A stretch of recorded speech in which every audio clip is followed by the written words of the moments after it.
This is Mac OS Ken. An annoying Apple story from Yahoo Finance, a foolish take on Apple incorrection, and donating to parks without having to go to any. It is Tuesday, the 22nd of August, 2023.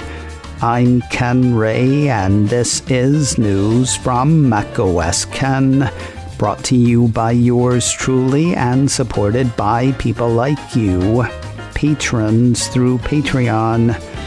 Find out more and add your support at patreon.com/MacOSKen. I came across an interesting piece on the state of Apple shares on Monday, though it was largely undone by a couple of points. The piece was written by Brian Sozzi, executive editor of Yahoo Finance, and it addressed the awful August Apple shares are having.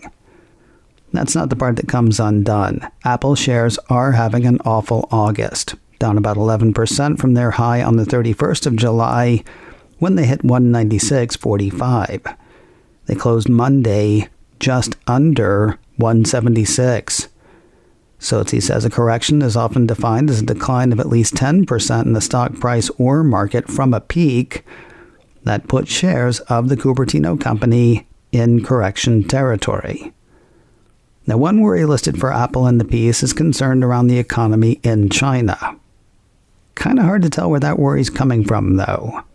According to the report, fears on the health of over-leveraged property developers, a slow-to-act Chinese government on the yawning crisis, and a sagging stock market have clouded the outlook for Apple product demand.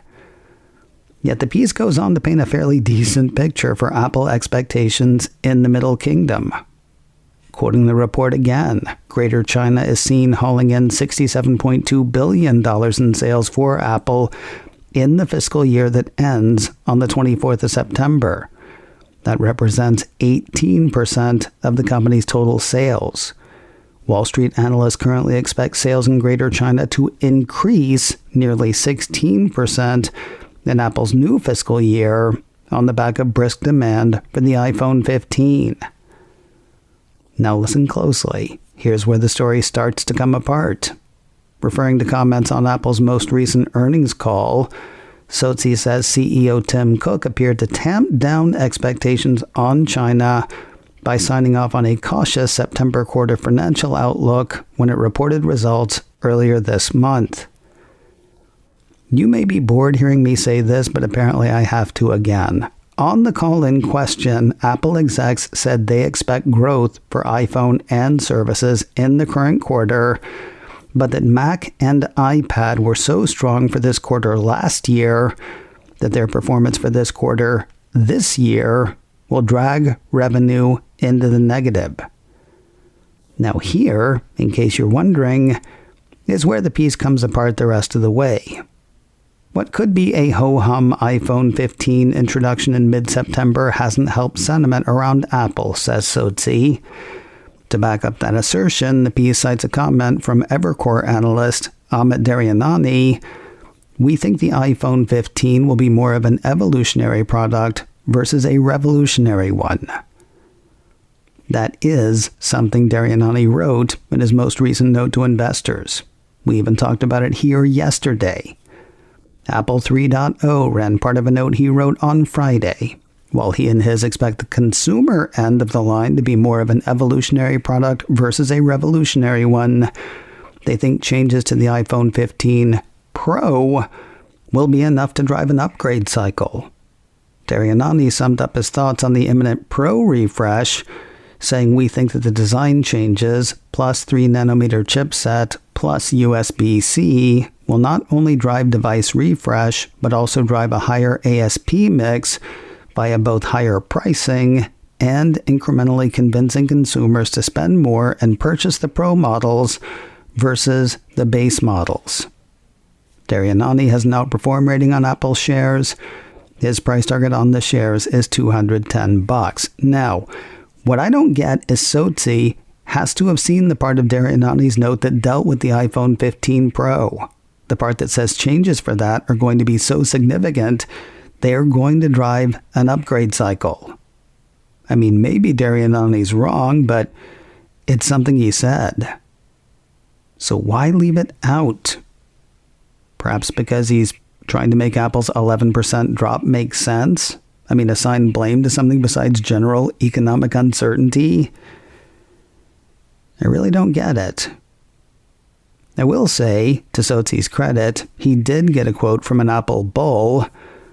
Not that Darianani's not bullish on Apple, but, well, Wedbush analyst Daniel Ives told Yahoo Finance, "We would be buying Apple as a pound-the-table name into the next iPhone 15 cycle around the corner and a new tech bull market underway, despite the bears coming out of hibernation." Wedbush has an outperform rating on Apple shares. The firm's price target on the shares is $230. While Yahoo Finance sang a half-remembered song of gloom, despair, and agony, the Motley Fool had a different take. Apple's swerve into correction territory makes now the time to buy the shares, in the Fool's estimation. Though it's impossible to know when the bottom of any stock's pullback will be, the Fool says one thing is clear: the decline has made the tech stock look compelling again. The way the site sees it, investors who buy Apple stock today get access to a solid earnings yield that could last decades, long-term earnings growth potential, and a dividend.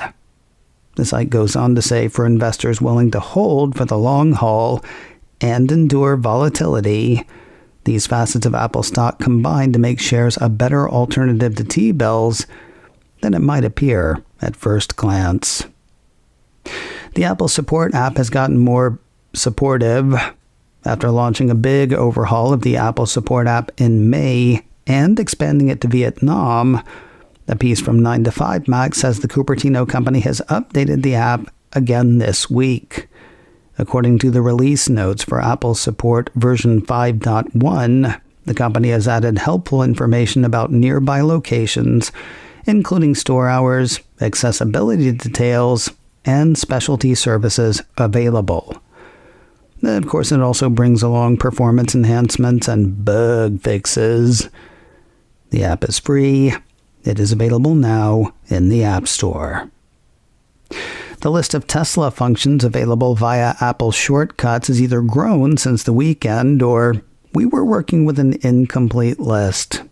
I told you yesterday of a report from Electrek.co that said the car maker had started to roll out Apple Shortcuts integration in a new mobile app update. That site listed a few features that could be activated or deactivated through Shortcuts widgets or by asking Apple's virtual assistant to do the job. You know the one. Rhymes with Miri. Features fit for Shortcuts listed by Electrek included preconditioning, Sentry mode, dog mode, yes it did, and locking or unlocking the auto. Turns out, though, that wasn't even half of it. Or it isn't now, anyway. A piece from Mac Rumors says the list was, or has grown to over 20 Tesla shortcuts. Others on the list include Bioweapon Defense Mode. Okay.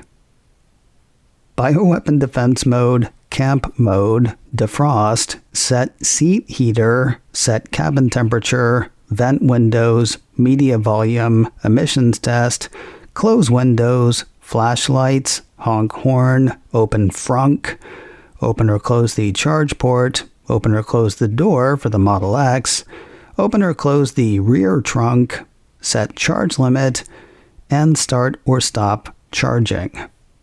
They're all ready and raring to go. MacRumor says each of the actions are automatically added to the Shortcuts app, so users can access them with a tap via a widget or a rhymes with Miri command without needing to create them. Folks wanting to find those will need version 4.24 of the Tesla app. That is available now in the App Store. And finally today, want to support the U.S. National Park Foundation without having to actually visit nature with its bugs and loud noises and deadly chipmunks? This week, a piece from Mac Rumor says you can do so by paying for Apple things with Apple Pay. According to the report, the Cupertino company announced Monday that it will donate $10 to the National Park Foundation for every purchase made in the U.S. using Apple Pay on Apple.com, in the Apple Store app, or at an Apple store, up to a maximum of $1 million. An annual thing since 2017, the piece says Apple celebrates the park service every August with special content across Apple Maps, Apple Podcasts, and other applications. They also tend to do an Apple Watch Activity Challenge. This year's Activity Challenge happens this Saturday, the 26th of August. Theoretically, the Apple Pay donation promo runs through Sunday, the 27th, though I would imagine that 1 million cap has already been met. macOS Can, brought to you by me and supported by people like you, patrons through Patreon. Find out more and add your support at patreon.com/macOSCan. Advertising handled by Backbeat Media. Online at backbeatmedia.com. You can reach me a couple of ways. Info at macoscan.com or call 716-780-4080. Until next time, that is news from macOS Ken. I'm Ken Ray.